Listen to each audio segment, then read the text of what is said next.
साथियों नमस्कार, मैं हरिश्चंद्र बर्णवाल एचबी शॉर्ट्स में आप सभी का स्वागत करता हूं। दोस्तों, कॉलेजियम को लेकर लगातार कुछ ना कुछ विवाद खड़ा करने की कोशिश की जाती रही है। विवाद होता भी है, बहुत सारी चीजें आप जानते हैं, हमने भी कई वीडियो बनाए हैं। लेकिन इस बार सुप्रीम कोर्ट ने दोस्तों कॉलेजियम को लेकर एक बहुत बड़ा फैसला किया है। दो बड़े फैसले हैं इसमें, और सुप्रीम कोर्ट ने एक टिप्पणी भी की है, वो भी बहुत बड़ा है कि हम पेंडोरा बॉक्स नहीं खोलने जा रहे, हम भानुमति का पिटारा नहीं खोलने जा रहे, और दो सबसे बड़े फैसले किए हैं दोस्तों। उसके बारे में जरूर समझना चाहिए। क्या कहा है सुप्रीम कोर्ट ने? जो कॉलेजियम बनता है दोस्तों, सुप्रीम कोर्ट का कॉलेजियम और हाई कोर्ट का कॉलेजियम। सुप्रीम कोर्ट का जो कॉलेजियम होता है वो सुप्रीम कोर्ट और हाई कोर्ट के लिए, और हाई कोर्ट का फिर बाकी चीजों के लिए। उसमें क्या फैसला हुआ है दोस्तों, वो जरा आप समझिए। सुप्रीम कोर्ट ने दो बड़ी बातें कही हैं, दो बड़े फैसले सुनाए। पहला फैसला तो यह है कि जो जजों के चयन की प्रक्रिया है, जिस तरीके से जजों का चयन होता है कॉलेजियम के तहत, वो न्यायिक समीक्षा के दायरे में नहीं आती। मतलब अगर एक बार फैसला हो गया तो इसकी न्यायिक समीक्षा नहीं हो सकती। ये पहला बड़ा पॉइंट है दोस्तों। दूसरा, कॉलेजियम की जो चयन प्रक्रिया है वो सूचना के अधिकार के दायरे में भी नहीं आती, सूचना के अधिकार अधिनियम के तहत भी नहीं आती, और इस पर अदालत हस्तक्षेप नहीं कर सकती। राइट टू इंफॉर्मेशन, मतलब आरटीआई के तहत अगर आप कुछ पूछ लें कि कैसे किया गया, क्या प्रक्रिया रही, क्यों किया गया, तो वो दायरे में नहीं आती। ये सुप्रीम कोर्ट ने साफ कर दिया है। अब ये दो जजों की खंडपीठ थी दोस्तों, अवकाशकालीन पीठ थी ये, क्योंकि छुट्टियां चल रही हैं। कौन कौन जज थे? जस्टिस बी नागरत्ना और जस्टिस जॉय माल्या बागची। किसकी याचिका थी दोस्तों, वो भी समझ लीजिए। हिमाचल प्रदेश के वरिष्ठ न्यायिक अधिकारी अरविंद मल्होत्रा, उन्होंने ये याचिका डाली कि सुप्रीम कोर्ट के आदेश के बाद भी जब हाई कोर्ट कॉलेजियम ने न्यायिक अधिकारियों के बारे में विचार किया तो मेरे नाम पे विचार नहीं किया। यह उनकी याचिका थी।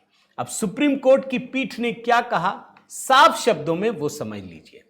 सुप्रीम कोर्ट की पीठ ने कहा, हम पेंडोरा बॉक्स नहीं खोलना चाहते, कॉलेजियम के फैसलों में हम दखल नहीं देंगे।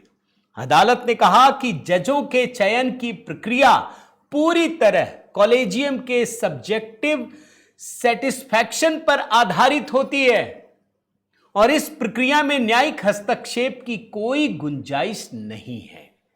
ये जो मल्होत्रा साहब हैं दोस्तों, न्यायिक अधिकारी, इनके वरिष्ठ अधिवक्ता बलबीर सिंह, उन्होंने क्या दलील दी वो भी मैं आपको बताता हूं।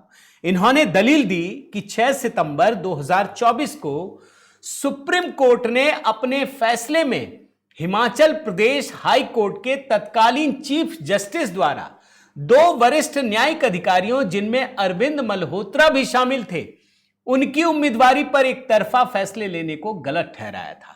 उस फैसले में शीर्ष अदालत ने कहा था कि चयन का निर्णय कॉलेजियम सामूहिक रूप से करेगा, ना कि कोई एक व्यक्ति। इसके बावजूद कॉलेजियम ने उनकी उम्मीदवारी, उनके जवाबों पर विचार नहीं किया।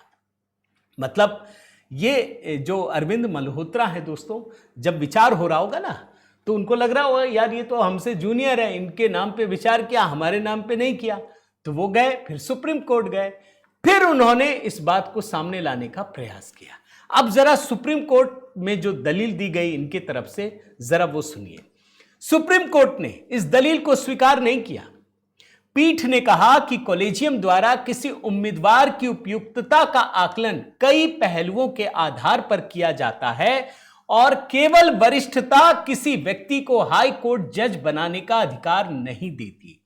यदि किसी जूनियर अधिकारी की सिफारिश की जाती है, ध्यान से सुनिएगा, यदि किसी जूनियर अधिकारी की सिफारिश की जाती है जज बनने के लिए, तो इससे वरिष्ठ अधिकारी को यह अधिकार नहीं मिल जाता कि वो कॉलेजियम के फैसलों के खिलाफ याचिका डाल सके।